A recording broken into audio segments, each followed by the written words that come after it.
Justice and the human condition are being redefined in Africa.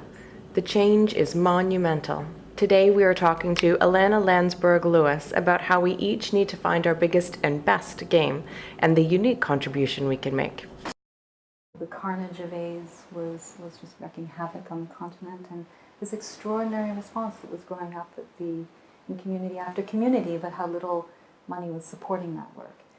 And the mantra sort of the foundation became people on the ground know what to do and how to do it. They simply don't have the resources, and that you could actually turn the tide of AIDS if they had the support they need. Because there's no question that HIV and AIDS is driven by gender inequality, and has so devastated communities. At the same time, women are at the heart of the response. And so it was a very natural evolution in some ways to supporting that work.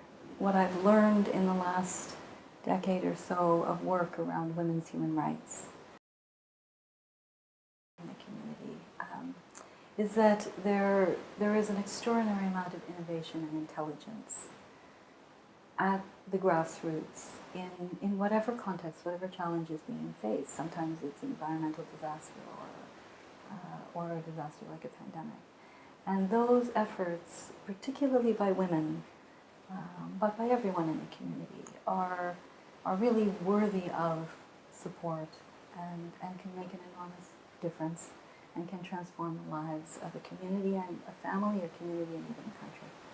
And that, in this instance, in the case of HIV and AIDS in Africa, that is happening.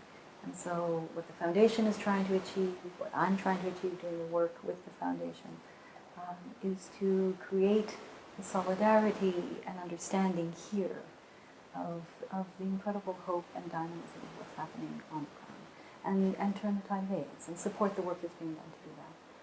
On a larger level, I think there's an enormous amount of work to be done around improving the human condition, obviously, and whatever role one can play, whatever modest role one can play, one ought to do, and that's a life's work. That's not just today or yesterday.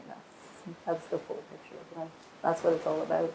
I speak to very few people who aren't interested in improving the human condition in whatever way they can, right? And so some of us devote our working life to it, some of us do it outside of our working life, some of us see them as linked.